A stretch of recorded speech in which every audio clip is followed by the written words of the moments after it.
Assalamualaikum, selamat pagi. Hai semua, apa khabar hari ini?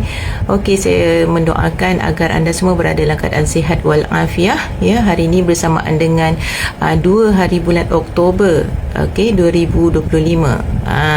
Okey, tuan-tuan dan puan-puan, dalam slot 6 minit reset diri at work pada hari ini, saya nak kongsikan satu tajuk yang saya rasa semua orang hadapi pada setiap hari. Okey, ada masa-masanya kita akan hadapi ni keadaan ini, iaitu kenapa susah sangat nak kawal marah. Okey. So saya sendiri sebagai insan biasa pun kadang-kadang ada je rasa marah tu berlaku pada diri saya, kan? Okey. So pernah tak kita terfikir bila kita marah kepada seseorang ataupun bila kita rasa macam tak puas hati dengan seseorang, okey, sama ada di pejabat ataupun di rumah, kan, kita mudah sangat nak marah. Okey, kita mudah sangat nak melontarkan kemarahan kita itu kepada orang tersebut, kan. Okey, tapi kenapa kita susah sangat nak kawal marah kita ni? Kan. Okey, pertama sekali tuan-tuan dan puan-puan, sebagai manusia biasa, kita memang diberikan emosi marah dalam diri kita. Itu adalah fitrah insani. Okey, tapi kenapa kita susah sangat nak kawal marah? Pertama, kita mungkin kurang latihan untuk mengawal emosi marah. Kadang-kadang bila kita rasa marah dengan orang, kan, kita terus keluarkan ayat-ayat yang kasar, okey, ayat-ayat yang tak sedap didengar, ayat-ayat yang negatif, so kita kurang latihan untuk mengawal kemarahan dalam diri kita.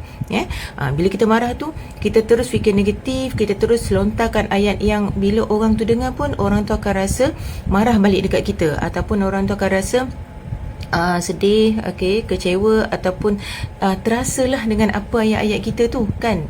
Okey, so kita ada kurang kemahiran untuk melawan emosi negatif, kan, untuk melawan emosi negatif. Lepas tu mungkin juga dengan pengaruh persekitaran, mungkin ada orang yang di sekeliling kita, sama ada kawan-kawan ataupun dalam konteks keluarga tu adik-beradik, yang yang mempengaruhi kita untuk marah lagi orang tu, okey, ataupun jangan orang kata teruskan atau persahabatan dengan orang yang kita marah tersebut. So itu adalah faktor persekitaran lah.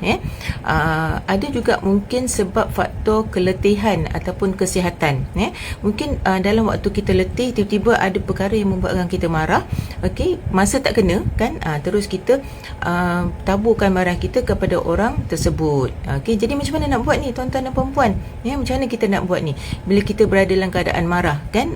So kalau dalam Islam, kita dah didik, bila kita marah tu, jika kita marah tu dalam keadaan berdiri, ubahlah diri kita duduk, kan.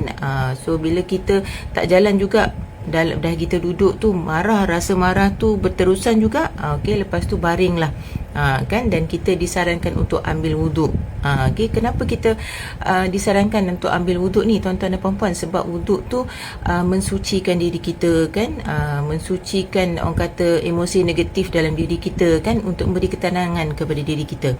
Lepas tu kita buatlah solat sunat, kan, untuk menenangkan diri kita, insya-Allah. Okey, dan selain pada tu juga, bila kita ada timbul rasa marah kepada orang, sama ada di pejabat atau di rumah, kan, kita relax, okey, tarik nafas dulu, bertenang, okey, tenangkan emosi, tenangkan fikiran, okey, cepat-cepat fikir, okey, apa aku nak cakap ni, okey, bagaimana aku harus bertindak ni. Okey, sebagai contoh, kita mak-mak ni kadang-kadang kita senang rasa geram atau marah kepada anak-anak kita kadang-kadang, okey. Kadang-kadang kesilapan yang anak kita buat tu kecil je, tapi kita take it seriously macam benda tu besar sangat, kan. Jadi macam mana kita nak buat? So kita cepat-cepat buat latihan mengawal emosi marah. Okey, caranya adalah tarik nafas, bertenang, fikir. Okey, dia buat kesilapan kecil je.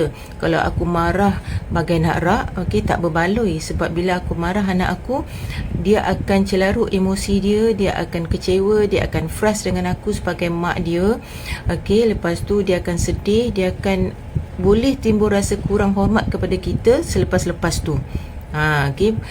So keadaan emosi negatif anak tu kita tak naklah hadap selepas tu kan.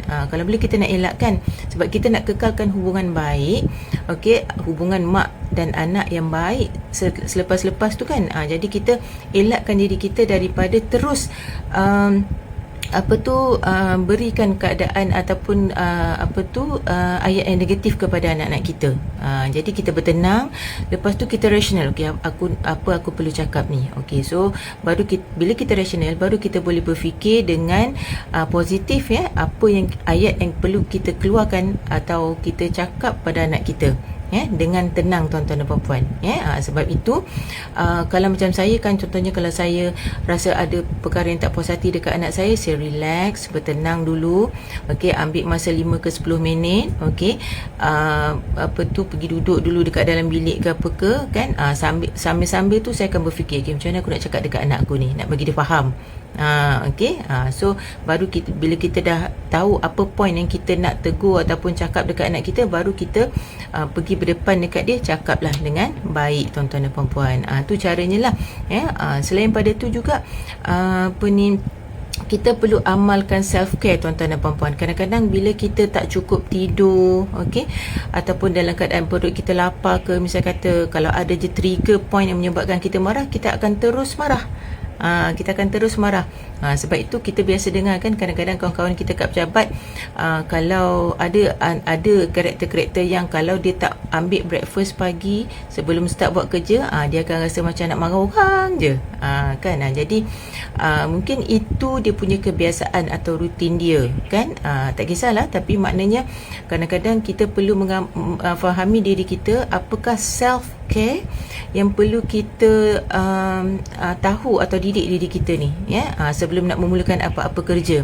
Kalau kita rasa kita perlu cukup tidur untuk buat rutin esok paginya kan, so kita tahu sendirilah apa budaya diri kita. So tidurlah awal, supaya besok pagi kita bangun fresh di waktu pagi, dan kita boleh buat kerja dengan baik, dan kita takkan ada rasa nak marah dengan siapa-siapa, kan. Jadi itu adalah satu cara lah, ya. Kemudian kalau kita marah juga, kita boleh cuba salurkan emosi marah tu kepada perkara lain. Contohnya macam saya amalkan ni juga, tuan-tuan dan puan-puan. Kadang-kadang bila saya rasa marah sangat, okey, saya suka mengemas. Saya suka mengemas. Kalau macam dekat rumah lah, biasanya kalau ada timbul keadaan yang menyebabkan saya marah tu, saya suka mengemas lah. Saya akan kemas bilik, saya akan kemas dapur, saya kemas ruang tamu, mengemop dan sebagainya kan. Taklah nak kata kalau saya buat kerja-kerja tu bila time marah je. Bila masa-masa terbanyak yang tak marah tu, saya tak buat kerja-kerja tu, tidak, tapi bila saya dalam keadaan marah, saya akan lebih suka buat kerja-kerja membersih.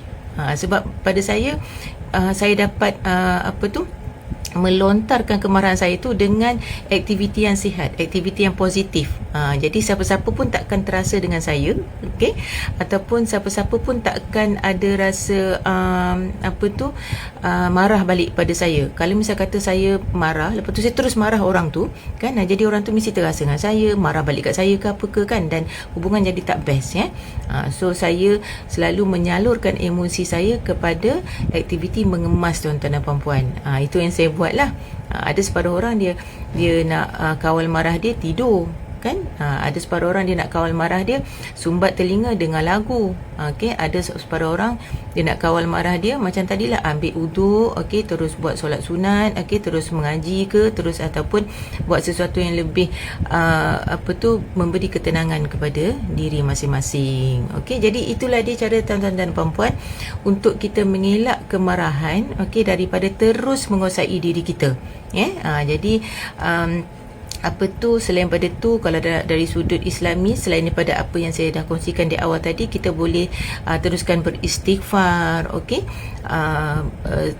sentiasa berzikir, sebab perkara-perkara ni semua adalah secret recipe untuk menenangkan hati dan perasaan kita, insya-Allah. So tuan-tuan dan puan-puan, dapat sesuatu daripada perkongsian saya pada hari ini, bagaimana untuk mengawal kemarahan kita.